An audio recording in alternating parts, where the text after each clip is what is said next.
ঘরে উঠতে পারতো।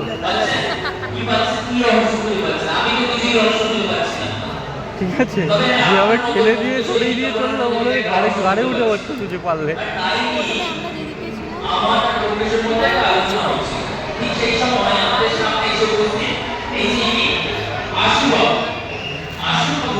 প্রতিদিনের মতোই কোনো এক সন্ধ্যায় সমস্ত কাজকর্ম সেরে শহরের রাস্তা থেকে বাড়ি থেকে ফিরছিলেন। ঠিক সেই সময় হঠাৎ অনুভব করে তার বুকে একটা প্রচন্ড জোরে আঘাত। তবে সেদিন ওনার ওই বুক পকেটে ঘড়িটা থাকার কারণে কোনো রকমে প্রাণে বেঁচে গিয়েছিলেন।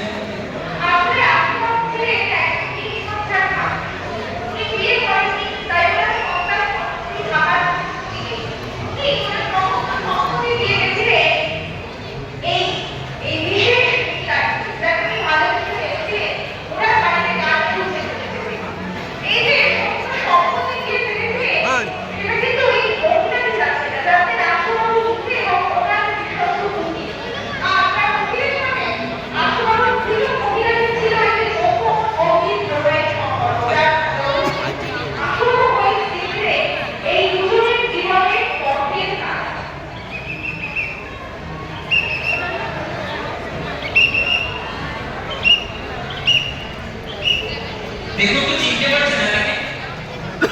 কি আপনারা চিনতে পারছেন কে? পারছেন না তো? পারবেন না, আমিও চিনতে পারছিলাম না।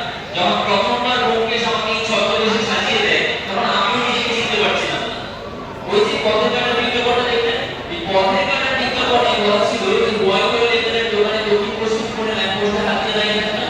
ওই ব্যোমকেশ দেখুন আমায় ছদ্মবেশে সাজিয়ে তারপরে দিল ল্যাম্পপোস্টের কাছে। তবে হ্যাঁ, আমাকে একটা অবশ্য ছাড়েনি। এই দেখুন দূর থেকে ছদ্মবেশে ব্যোমকেশ আমার উপর নজর রাখছে।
দেখলাম সেই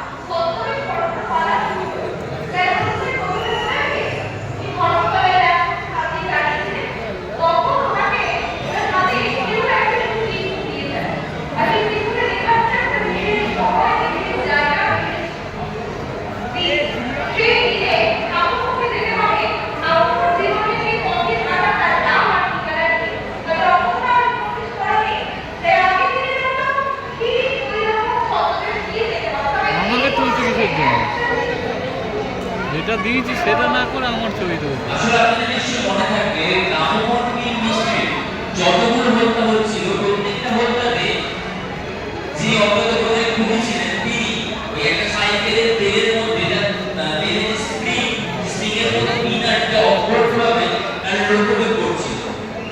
তারা এই ব্যোমকেশ দেখুনই আমার বুকে একটা সিনেমাটিক প্লেট বেঁধে দিয়েছে।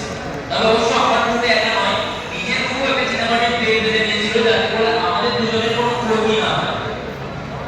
তারপর ওই যে আমি আর ব্যোমকেশ বেরোলাম আমাদের সেই গন্তব্যস্থলের দিকে, যেখানে আমাদেরকে চিনতে রেখেছিল যে যেখানে গিয়ে আমাদের পৌঁছতে হবে। আমার পথের কাটার নাম আর ঠিকানা নিয়ে আমি আর ব্যোমকেশ বেরিয়ে গেলাম আমাদের গন্তব্যস্থলের দিকে। তবে আপনারা তো জানেন ব্যোমকেশ মানে আমার বন্ধুটি এই দেখুন এই যে দেখুন এই হলো সেই খুনি প্রফুল্ল রায় যাকে অবশ্য আমরা গুলি ধরে ফেলেছিল। পাণ্ডু তবে এর আসল নাম আমরা কোনোদিনও জানতে পারি না। তাই আমার বই প্রফুল্ল রায় তুমি যাবে, তুমি যাবে।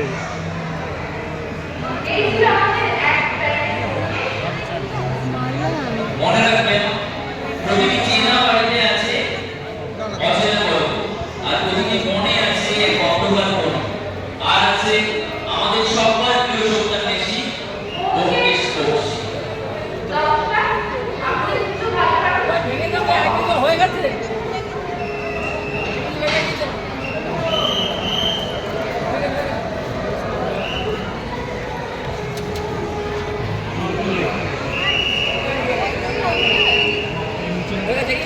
চলো